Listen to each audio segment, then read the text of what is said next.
বিক্রিয়ার ক্রম নির্ণয়ের ক্ষেত্রে ব্যবকলন পদ্ধতি আজকে আলোচিত হলো। ব্যবকলন পদ্ধতিতে হচ্ছে বিক্রিয়ার ক্রম নির্ণয়ের ভ্যান হফের ব্যবকলন পদ্ধতি। আমরা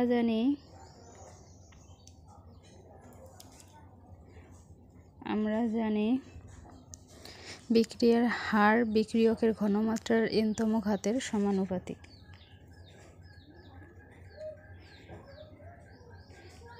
বিক্রিয়ার হার বিক্রিয়কের ঘনমাত্রার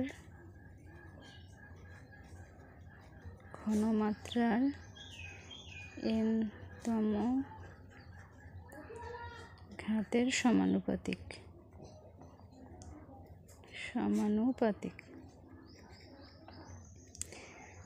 তাহলে আমরা জানি বিক্রিয়ার হার হচ্ছে -dc/dt প্রপোর্শনাল টু বিক্রিয়কের ঘনমাত্রার n-তম ঘাতের সমানুপাতিক। তাহলে বিক্রিয়কের ঘনমাত্রা হচ্ছে c⁴n। এখানে আমরা একটি ধ্রুবক বসিয়ে পাই dc/dt ইজ ইকুয়াল টু ধ্রুবক হচ্ছে k⁴n। এটাকে আমরা 1 নং সমীকরণ দেব। এরপরে দুটি ভিন্ন প্রাথমিক ঘনমাত্রার জন্য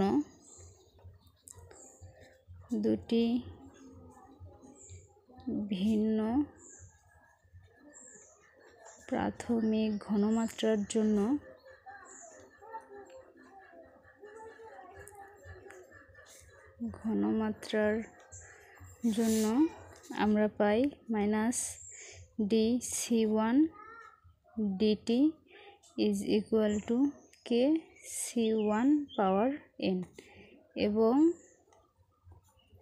-dc2/dt is equal two k⁴n।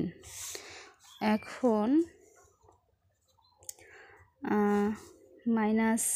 -dc1/dt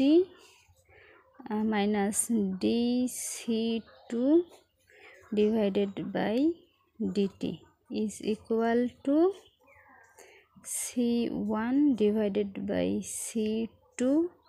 এদের মাত্রা হচ্ছে n। এখানে আমরা লগারিদম যোগ করে পাই, এখানে লগ যোগ করে পাই log of dc1/dt minus log of dc2/dt is equal to log of c1 minus log of c2 এর মাত্রা হচ্ছে n। অতএব n is equal to log of -dc1/dt minus log of dc2/dt divided by log of c1 minus log of c2। এটাকে আমরা 2 নং সমীকরণ দেব। এরপরে আসি,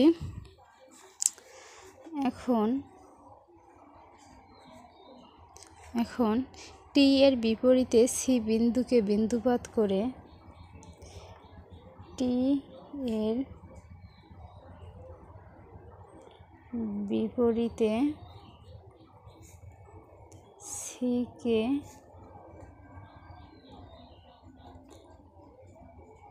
বিন্দুপাত করে দুটি ভিন্ন ঘনমাত্রার ঢাল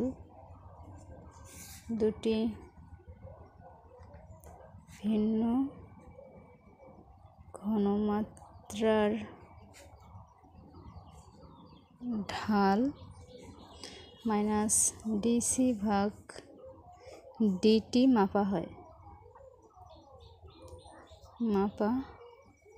হয় এবং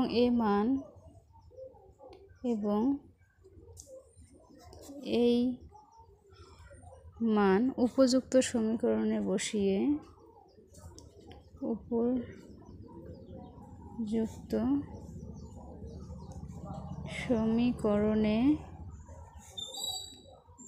বসিয়ে n এর মান নির্ণয় করা যায়। n পাওয়া যায়। ভ্যান ডট পদ্ধতিতে বিক্রিয়ার ক্রম নির্ণয়ের যে গ্রাফটাকে আমরা এদিকে দেব সময় হচ্ছে t, এদিকে দিব ঘনমাত্রা c। তাহলে দাঁড়াবে যে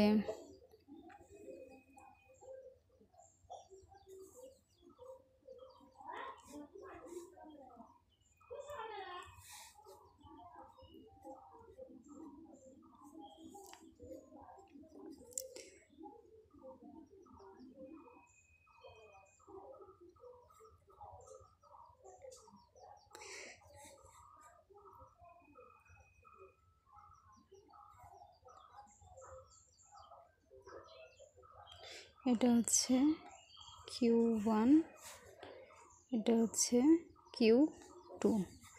তাহলে tan of Q1 is equal to dC1 dt এবং tan of Q2 is equal to dC2 divided by dt। বিক্রিয়াটিতে যদি একাধিক বিক্রিয়ক থাকে তবে সব বিক্রিয়কের প্রাথমিক ঘনমাত্রা সমান থাকার প্রয়োজন নেই। উদাহরণস্বরূপ কোনো একটি বিক্রিয়া যদি A এবং B বিক্রিয়ক থাকে তবে ঘনমাত্রা যথাক্রমে CA ও CB হয়, তাহলে বিক্রিয়ার হার হবে minus DC divided by DT, এটা হবে না, is equal to KCA NA গুণ CBNB। দুটি পৃথক পরীক্ষায় CB-কে স্থির রেখে CA-কে পরিবর্তন করলে ২ নং সমীকরণ ব্যবহার করে NA এবং CA-কে স্থির রেখে CB পাওয়া যাবে। এটি হচ্ছে ভ্যান ডটের ব্যবকলন পদ্ধতিতে বিক্রিয়ার ক্রম নির্ণয়।